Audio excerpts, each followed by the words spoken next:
If you're looking to get cozy without the sharp edges of pixel art, you've come to the right place. We're diving into worlds filled with soft textures, lush landscapes, and smooth 3D aesthetics that feel like a warm hug for your GPU. Let's start with Palia. This massively multiplayer cozy sim drops you into a stunning 3D world where the focus is on community rather than combat. You can build a dream estate, garden, and romance quirky villagers alongside real-life friends. It's essentially a high-fidelity fantasy life where the biggest stress is deciding which wallpaper looks best in your kitchen. Moving on to Dorfromantik, this peaceful puzzler trades pixels for a gorgeous board game aesthetic. You place hexagonal tiles to create ever-growing landscapes of forests, villages, and rivers. The soft clink of the tiles and the way the world blooms into a vibrant tabletop diorama makes it the ultimate one-more-turn game for a rainy afternoon. Transitioning to Spiritfarer, you'll experience a hand-drawn masterpiece that feels like playing through a Studio Ghibli film.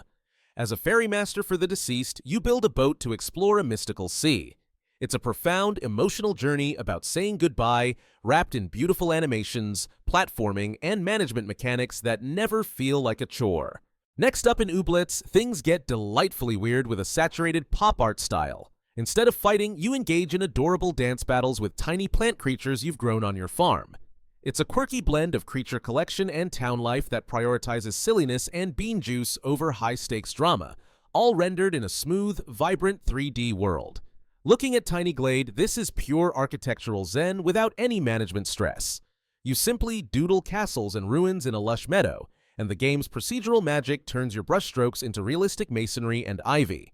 There's no combat or resource gathering, just the satisfying sound of stones clicking together as you build your own medieval sanctuary.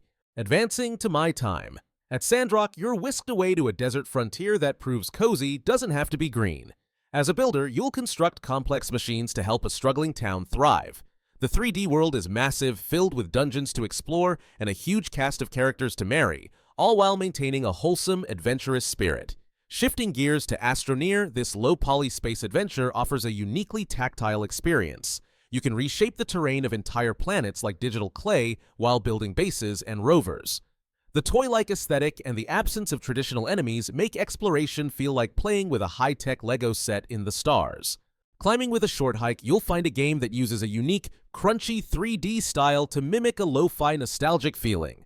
You play as a bird exploring a provincial park, and the freedom to glide for mountain peaks is genuinely liberating. It's a brief, perfect experience about the joy of the journey rather than just reaching the summit. Exploring Slime Rancher 2, you're invited back to a world of wiggly, neon-colored slimes on the beautiful Rainbow Island. The visuals are incredibly soft and bubbly, matching the satisfying thwarp of your vacuum gun. It's all about exploration and discovery in a prismatic paradise where the slimes are far more interested in snacks than hurting you. Finally, with Wytchwood, the screen transforms into a gothic storybook. You play as a crotchety forest witch gathering ingredients to craft spells and hexes. The illustrative art style is incredibly detailed, making every swamp and forest clearing look like a dark fairy tale illustration come to life. It's the perfect pick for those who prefer their coziness a little spooky.